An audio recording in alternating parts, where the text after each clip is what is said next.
Bonjour, voici un petit tutoriel concernant la chronologie d'un script. Alors, j'ai ici créé une petite page web au sein de laquelle j'ai placé simplement un titre H2 à la ligne 4 et un script JavaScript qui va de la ligne 5 à la ligne 29. Bon, qu'est-ce qui se passe? À la ligne 6, je vois le mot-clé var. Et derrière le mot-clé var, j'ai val, virgule, ex, virgule, résultat qui se termine par un point virgule. Comme vous le savez, un point virgule termine une instruction. Donc, qu'est-ce que je vais avoir? La première ligne qui s'exécute, c'est ma ligne 6. Ensuite, à la ligne 7, j'affecte ma variable val, donc ligne 7.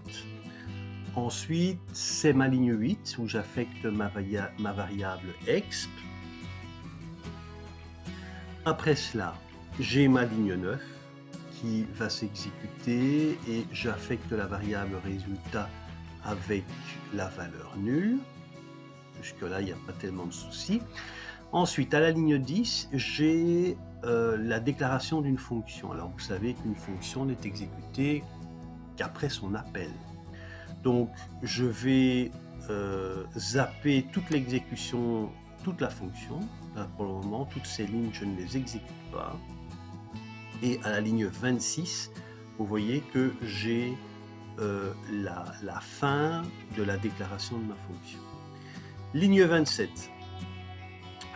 À la ligne 27, vous constatez que je vais appeler ma fonction et affecter le résultat à la variable résultat. Donc, c'est ma ligne 27 qui est exécutée. Comme j'appelle ma fonction, cette fonction va être maintenant exécutée.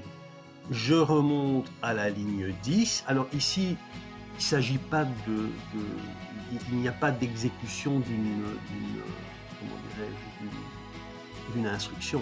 C'est simplement le mot-clé function suivi de son nom et des parenthèses qui accueillent les paramètres. Alors, j'envoie évidemment, donc à la ligne 27, j'envoie ce que j'ai entré dans ma variable val à la ligne 7 et dans ma variable exp à la ligne 8. J'envoie le tout sur quoi? J'envoie le tout sur les variables locales de la fonction puissance définie, dont la définition commence à la ligne 10. Donc j'envoie val sur val et exp sur exp. Très bien. C'est la ligne 11 qui va être exécutée donc, puisque je rentre dans l'exécution de ma fonction. Après la ligne 11, j'ai un if. Alors là, je vais considérer que les conditions sont exécutées dans la mesure où elles renvoient une valeur. Donc, c'est la ligne 12. Et là, tout va dépendre de ce qui aura été entré dans mes variables val et exp. Alors, on va imaginer, je dis bien on va imaginer, qu'on a rentré 5 dans la variable val et qu'on a rentré 3 dans la variable exp. Bon. Donc, est-ce que exp est différent de 0? La condition va renvoyer vrai. À partir du moment où c'est vrai, j'exécute ma première paire d'accolades. Donc, je rentre dans mon for. Donc ici, le 12, je l'ai mis. Je rentre dans mon for. Et ici, attention, j'ai bien trois instructions. Donc, je vais d'abord exécuter la ligne 13 et je vais mettre entre parenthèses 1. Ce qui veut dire que je vais exécuter la première instruction qu'il y a dans la ligne 13, puisque je rentre dans ma boucle. Ensuite, je vais exécuter l'instruction 13.2, c'est-à-dire que je vais tester mon compteur de boucle et je devrais me demander, tiens, est-il plus petit à la valeur absolue de ma variable, du contenu de ma variable exp. Dans ce cas-ci, c'est vrai, évidemment. 1 est plus petit que 3. Et est plus petit ou égal à 3. Et suite à cela, je vais exécuter évidemment ma ligne 14.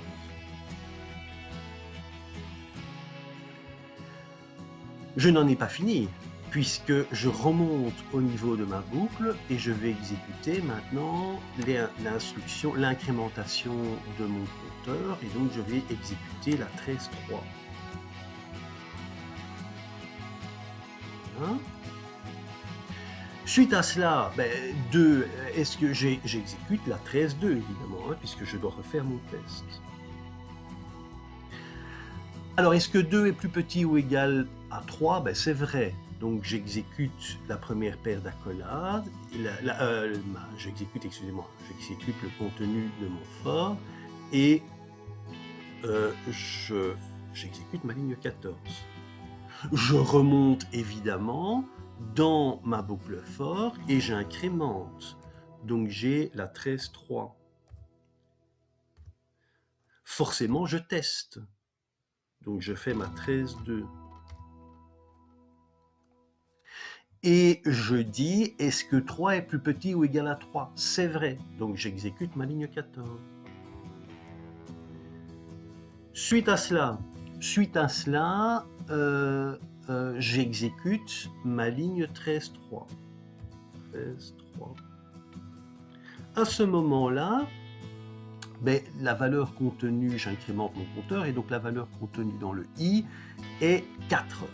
J'exécute mon instruction qui se trouve en 13.2. Et là, est-ce que 4 est plus petit ou égal à 3? Je rappelle qu'il y a 3 dans la variable x, c'est faux. Donc je vais sortir de ma boucle, et je pose la question suivante. Est-ce que exp est différent? Est-ce que exp est plus petit que 17? Attention, j'ai dit que je prenais en compte les conditions dans la mesure où elle renvoie une valeur. Donc, je vais exécuter ma ligne 17. Suite à cela, non, exp n'est pas plus petit que 0, comme vous l'avez constaté, puisqu'il vaut 3. Donc maintenant, je dis un else if, et dans mon else if, je pose la question, est-ce que la variable exp contient une valeur supérieure à 0? Vrai. Donc j'ai exécuté 20. Qu'est-ce que j'ai fait? Moi, je ne mets pas la bonne hauteur. J'ai exécuté 20. Très bien. Donc exp est effectivement plus grand que 0, eh bien je vais retourner res. Okay, je vais retourner res, donc je vais exécuter ma ligne 20. Lorsque vous avez le mot-clé return qui est rencontré dans une fonction, la fonction est interrompue, c'est-à-dire qu'on sort de la fonction. Je sors de ma fonction et je me place au niveau de ma ligne 27, et dans cette ligne 27, je vais avoir évidemment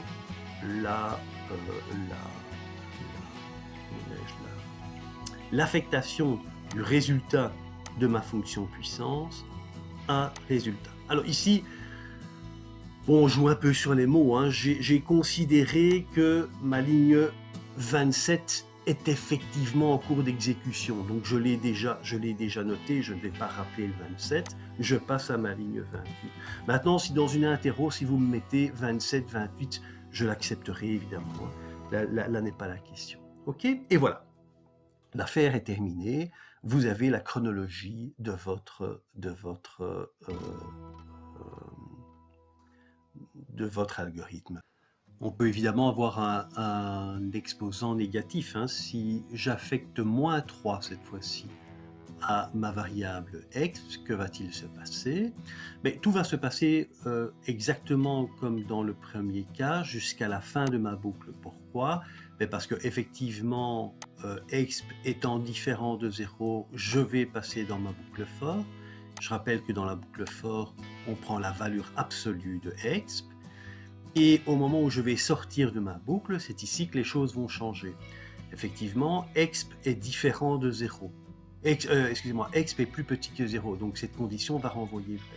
Donc jusqu'à la ligne 17, tout est la même chose, mais à la ligne 17, la donne change. Donc étant donné que la condition renvoie vrai, je vais évidemment exécuter ma ligne 18. Voilà. J'ai rencontré le mot-clé return, ma fonction est interrompue, son exécution est tout simplement stoppée, et je vais renvoyer l'expression 1 sur res, ou au niveau de l'appel de ma fonction, c'est-à-dire que la ligne 27 se termine, l'exécution de la ligne 27 se termine, et je passe à ma ligne 28, où je renvoie le résultat vers l'écran. Le troisième cas qu'on peut rencontrer, c'est plutôt que d'avoir -3, on va entrer la valeur 0 pour l'exposant. Mais à ce moment-là, je vais d'abord supprimer tout ceci.